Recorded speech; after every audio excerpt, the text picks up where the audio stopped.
दुर्गा के चंगुल से मैंने एक असुर को बचा लिया। राव का मतलब जीव होता है, ब्राह्मण नहीं। तुम्हारे व्रत की तो माखी हाथ। ये जाति प्रधान देश है और जातीय मानसिकता से ग्रसित सारे लोग हैं। ये कृषि प्रधान देश नहीं है, जाति प्रधान देश है।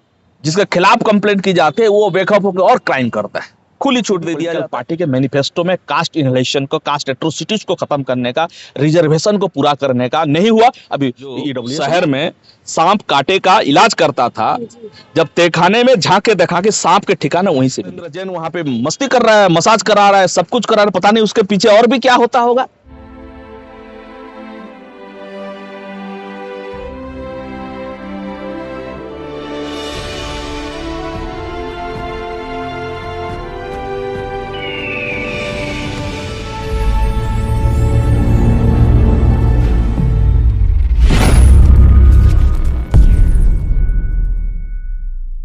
नमस्कार, मैं सुमन पौध और आप देख रहे हैं SB लाइव 85। जी हाँ, आज हम रानी झांसी रोड अम्बेडकर भवन में है। यहाँ पे सुप्रीम कोर्ट के वकील RR बाग जी हैं हमारे साथ। और जो आज कल हमारे पूरे इसके ऊपर जो घटनाएं घटित हो रही है, उन्हीं सब मुद्दों पे आज हम RR बाग जी से, जो है कि सुप्रीम कोर्ट के वकील है, इन्हीं से बात करेंगे। जी सर, क्या कहेंगे? जो पूरे भारत में एट्रोसिटी बढ़ रही है दलित समाज के ऊपर, देखा जाए तो कहीं भी कुछ भी होता है तो सोशल मीडिया पे देख लिया जाए या फेसबुक पे पेज पे देख लिया जाए, बस केवल दलित समाज से ही सारी घटनाएं घटित होती है। ऐसा क्यों? ऐसा इसलिए है कि आप देखेंगे कि एट्रोसिटीज की जो आप जिक्र कर रहे हैं, अत्याचार की, उत्पीड़न की, अन्य अत्याचार उत्पीड़न की जो जिक्र कर रहे हैं, ये सदियों से हो रहा है। और दूसरी बात, आज सोशल मीडिया के माध्यम से हम लोगों को ये पता चलता है कि फलाने में फलाना हो गया। नहीं तो पहले किसी गाँव में हो जाता था, हमें पता नहीं चलता था। आज एटलीस्ट कुछ हमारे पास कुछ तंत्र है, थाना है, पुलिस है, मीडिया है, कोर्ट है, कचहरी है, और कुछ रिप्रेजेंटेटिव हैं जो क्वालिफाइड हैं, समाज के हित में, समाज के लिए काम कर रहे हैं। आप उस वक्त का नजारा, उस वक्त का आप हिसाब करिए जहां पे ये कुछ भी नहीं था, अंग्रेज नहीं आए हुए थे, मुगल नहीं आए थे, तब उस समय से लेकर अभी तक, तब जाके अल्टीमेटली बाबा साहब अम्बेडकर जो अपनी जो मुख्य नायक में इस चीज को जिक्र किया और एक इसमें एक पत्रिका भी निकाली। 1930, आज हम लोग नवंबर के माह में हैं, और 1930 10 नवंबर से राउंड टेबल कॉन्फ्रेंस हुआ था। तब अंग्रेज हुकूमत था, वहां पर बाबा साहब अम्बेडकर वहां पर गए, और जो तमाम इशू, जो मेरे पीछे जो यहाँ पे भीम संसद भी चल रही है, इसके बारे में हम लोगों को जिक्र कर चुके, बात कर चुके हैं। आज अत्याचार को खत्म करने के लिए उस समय जो अंग्रेज थे, एटलीस्ट इतना तो था कि एक पारदर्शी सिस्टम था, वहां पे लॉ को, कानून को लागू हो रहा था वहां पर। आज जो है, जो हमारे सामने है, थाना भी वही, पुलिस भी वही, कोर्ट भी वही, कचहरी भी है, लगभग तमाम जो संसाधनों के ऊपर उनका एक छत्र कब्जा है। तो लेकर हम अगर कंप्लेंट लेकर पुलिस के पास जाते हैं तो वहां पे जो बैठा हुआ आदमी जातिवादी हो सकता है, क्योंकि जाति प्रधान देश है और जातीय मानसिकता से ग्रसित सारे लोग हैं। ये कृषि प्रधान देश नहीं है, जाति प्रधान देश है। तो ये क्या होता है, बेखौफ होकर जब कंप्लेंट लेकर वहां जाते हैं तो वो एक काउंटर कंप्लेंट, उसको FIR के रूप में कन्वर्ट कर दिया जाता है। तो ये होता है कि जो सामने वाला आदमी जो क्रिमिनल है, जिसके खिलाफ कंप्लेंट की जाती है, वो बेखौफ होकर और क्राइम करता है, खुली छूट दे दिया जाता है। और जब से 1995 का, जैसे भारत आजाद होने के बाद, आर्टिकल 17 तो है, एबोलिशन ऑफ अनटचेबिलिटी, मगर अनटचेबिलिटी की बात करा, लेकिन कास्ट ऐसे ही रहेगा। महुआ का पेड़ रहेगा तो वहां से शराब तो बन ही सकते हैं। तो बात है, जब तक कास्ट का बिजनेस नहीं हो जाता, इनहेलेशन ऑफ कास्ट नहीं होगा, तब तक अनटचेबिलिटी को खत्म करना बहुत ही मुश्किल है। और कानून की जहां तक बात है कि बाबा साहब अम्बेडकर हमेशा कहते थे, कैप्चर द की पोस्ट, लागू कौन कराएगा, सबसे बड़ा सवाल है। हम लोग चाहते हैं कि जैसे कि एक अथॉरिटी बना हुआ है, बार बार मैं कहता हूं कि ये जो बहुत सारे अथॉरिटी है जहां पे जाकर हम लोग कंप्लेंट करते हैं, और एक उसका जो रेस्पॉन्सिबिलिटी जो होता है वो तय होता है। जैसे आरक्षण को लागू नहीं करा, सेक्शन 4 है 1989 प्रिवेंशन ऑफ एट्रोसिटीज एक्ट, मगर 1995 के तहत जिस तरह से स्पेशल कोर्ट बनना चाहिए था, 1993 human rights act, human rights court बनना चाहिए था, वो नहीं बना। और जो सजा का प्रावधान है उसका प्रक्रिया जो है, जैसे कि कोई आदमी क्रिमिनल करता है तो उसका प्रॉपर्टी का पूरी तरह से जायजा होना चाहिए कि कितना प्रॉपर्टी वाला है, और उसी हिसाब से सजा तो हो। साथ साथ जिसका घमंड है, भारत में दो तरह का घमंड है जो कास्ट एट्रोसिटीज को अंजाम देते हैं, एक है धन का एंड लैंड का, प्रॉपर्टी का गर्मी है, दूसरा जात का गर्मी है। तो जात का गर्मी से तो संविधान आने के बाद राइट टू इक्वलिटी जो हुआ, कहीं ना कहीं हद तक कानून के माध्यम से गर्मी को खत्म किया जा रहा है, कानून है। मगर जहां तक ये प्रॉपर्टी का गर्मी है, जमीन का गर्मी है, पैसे की गर्मी है, उस पैसे को गर्मी को वहां के माध्यम से अगर क्रिमिनल है, कास्ट एट्रोसिटी कर रहे हैं, तो उसी हिसाब से उसका मापदंड और मानदंड तय किया जाए कि उससे पैसे से भी कंपेंसेट किया जाए उसका। अगर 1 करोड़ वाला अगर क्राइम करता है, एट्रोसिटी करता है, तो पहले तो उसको गर्मी को खत्म किया जाए, लेवल किया जाए। वो चीज हुआ। ह्यूमन राइट्स कोर्ट नहीं बने, स्पेशल कोर्ट नहीं बने। 99 जितने भी एट्रोसिटीज प्रोन इलाका है जहां पे एट्रोसिटीज को अंजाम दिया जाता है, वहां पर जितने भी आर्म और एम्युनिशन है उसको सीज करने का 1995 रूल्स के तहत होना चाहिए।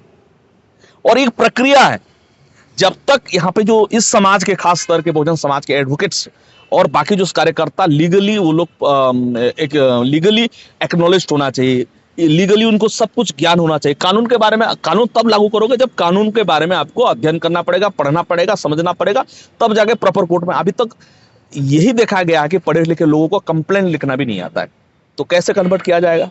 तो जो प्रक्रिया है, उस प्रक्रिया पर कैसे आप सम्मिलित हो सकते हैं? तो इसीलिए भारी पैमाने पे एक तो कानून का जानकार बने, और समाज में जो कार्यकर्ता हैं, हम कोशिश कर रहे हैं कि आपके चैनल के माध्यम से ऐसे ट्रेनिंग कैंप हो। 1-2 हमने स्टार्ट किया है, जिसमें से बहुत प्रबल बदलाव हो रही है पूरे देश में और दूसरे स्टेट में। जैसे जगदीश चंद्रा केस, आपको ऑनर किलिंग हुआ था अल्मोड़ा में, उस केस में हमने जब क्रॉस एग्जामिन किया, कंप्लेन तो हो रखी है, सुप्रीम कोर्ट का जजमेंट है, अगर कंप्लेन हो रखी है, इन्फॉर्मेशन अगर एसपी और डीएम को है, तो तत्काल वहां पर अगर उसको रोकने में अगर सक्षम नहीं होती है प्रशासन, पुलिस प्रशासन, उनके ऊपर चार्जशीट होगा। ज्ञान सुंदरराम मिश्रा और आपका मार्कंडेय काटजू का जजमेंट है। ऐसे तमाम जजमेंट है, मगर इसके होते हुए भी एट्रोसिटीज बढ़ रही है। इसका मतलब है जो क्रिमिनल है, जो कास्टिस्ट लोग हैं, जातिवादी लोग हैं, ये वेकअप हैं कि कहीं ना कहीं सत्ता और जो प्रशासन में जो लोग हैं, एक ही तरह के लोग हैं, जजेस एक ही तरह से। इसलिए reservation in high court and supreme court की बात कर रहे हैं, जहां पे एक पर्याप्त रूप से एक रिप्रेजेंटेटिव जुडिशरी होना चाहिए, प्रतिनिधित्व होना चाहिए जुडिशरी के अंदर। वो भी आर्टिकल 124 और 217 यानी ऑल इंडिया जुडिशल सर्विस का हो सकता है। आप बताइए, सुप्रीम कोर्ट का काम किया है न्यायपालिका में कानून को व्याख्यान करना, बताना है कि कानून ये है कि वो है, जो भी है। बनाता कौन है? लेजिस्लेचर। वहां पे 131 मेंबर ऑफ पार्लियामेंट है, वो कानून बना रहे हैं जो रिजर्वेशन के तहत आए हैं। और दूसरी तरफ क्या है, जो उसको इंटरप्रेट करेंगे। तो जो कानून बनाता है मोस्ट पावरफुल है। अगर रिजर्वेशन वाले कानून बना सकते हैं तो कानून का व्याख्यान नहीं कर सकते। सबसे बड़ी बात है। दूसरी बात, सबसे बड़ी बात है, एक चपरासी की नौकरी के लिए एक मापदंड है कि कैसे बनेगा चपरासी। इंटरव्यू देना पड़ता है, उसको लिखना पड़ता है, इंटरव्यू देना पड़ता है। चपरासी को मैं पूछ रहा था कैसे हुआ, मेरा शॉर्ट लिस्टिंग हुआ, मुझे मेरा सर्टिफिकेट दिया, मैं कितना पढ़ा हूं, मुझे इंटरव्यू लिया गया कि चपरासी हो गए तो क्या करोगे, क्वेश्चन पूछे गए, तब जाके मेरा सिलेक्शन हुआ है। और हाईकोर्ट और सुप्रीम कोर्ट के जज बनने के लिए ऐसा कोई मापदंड ही नहीं है, पैरामीटर नहीं है। राजनीतिक आरक्षण 10 साल के लिए था, और सुप्रीम कोर्ट के जज कह रहे हैं कि अभी भाई ये आरक्षण 10 साल के थे, कहां पढ़ लिए। मैं एलएलबी का वो डिग्री का भी ये करता हूं कि भाई कहां से ऐसे एलएलबी डिग्री किया होगा। अगर कह रहे हैं तो उनके ऊपर जांच होनी चाहिए। तो ये तमाम विषय हैं जो कि कहीं ना कहीं एट्रोसिटीज को एक नेशनल इशू है।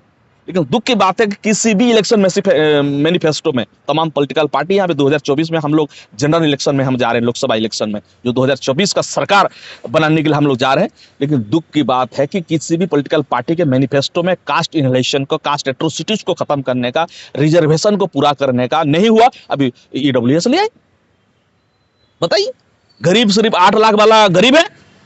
8 लाख जो कमा लेता है वो अगर गैर बहुजन समाज से है तो वो वहां पे इसके अंदर आएगा, दरिद्र कोटा में आ जाएगा वो जी। मगर बाकी लोग नहीं आएंगे। सबसे बड़ा नुकसान हुआ जो अनरिजर्व कैटेगरी में आते थे, जनरल कैटेगरी में बाकी जो SC ST OBC के होनहार टैलेंटेड लोग आते थे, वो लोग वंचित हो गए 10%। दूसरी बात, बाकी लोगों के लिए राइट टू इक्वलिटी का आर्टिकल 14 का क्लियर उल्लंघन है कि गरीब सिर्फ एक अर्थनीति के आधार पे एक ही कम्युनिटी को आप ले रहे हो। और पहली बार इतिहास में ये देखा गया है कि खास कैटेगरी के लोग गरीब होना चाहिए।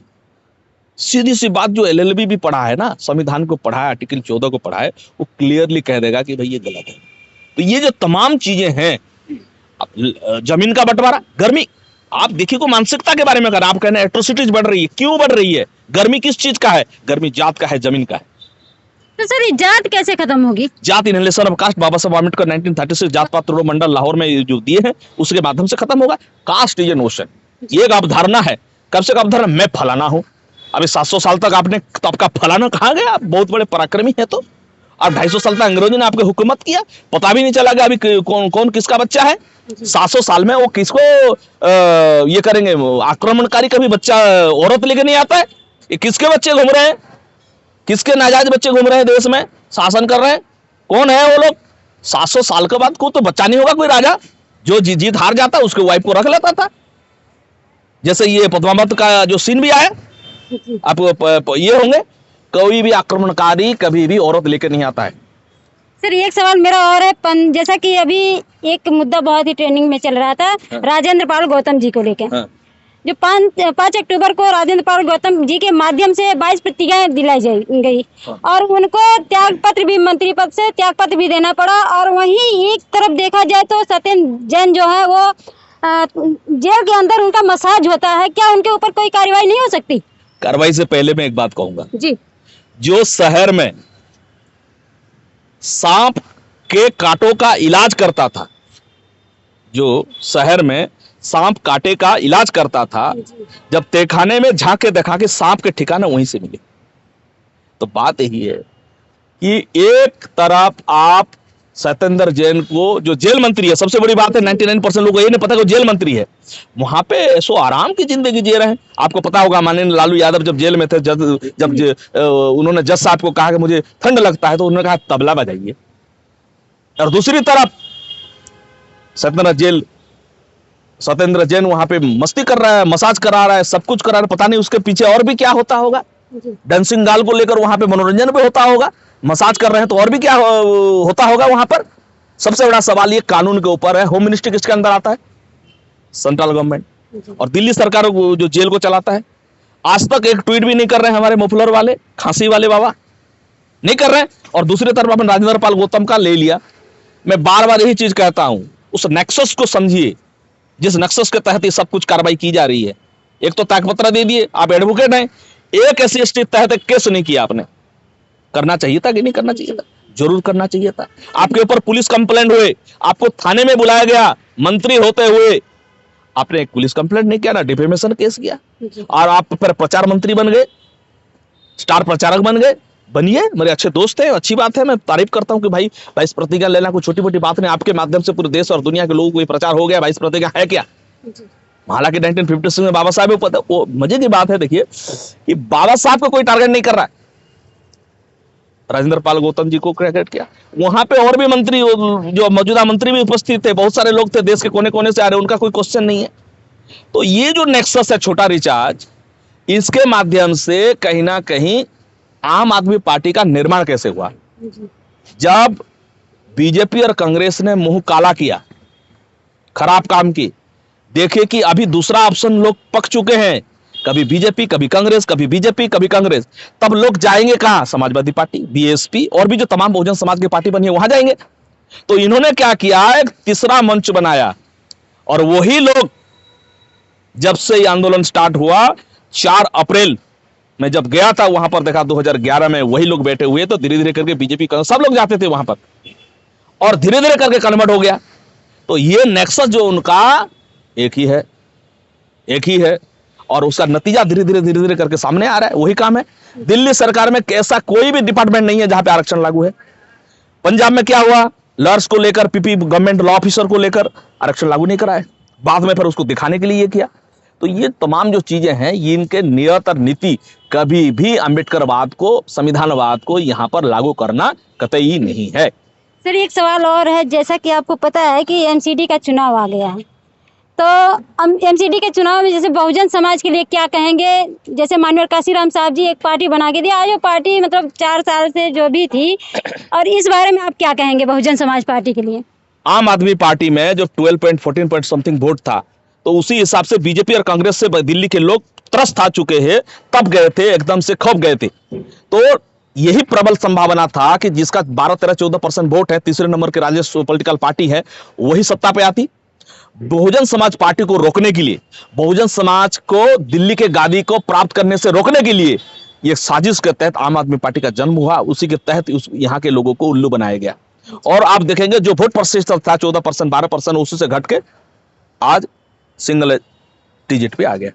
तो आज बहुजन समाज लोग जाग चुके हैं, उनको पता है कि ये हाथी वाले लोग हैं, हो सकता है इधर उधर हैं, सुबह गया शाम को घर आए तो उसको बुला नहीं कहा जा सकता।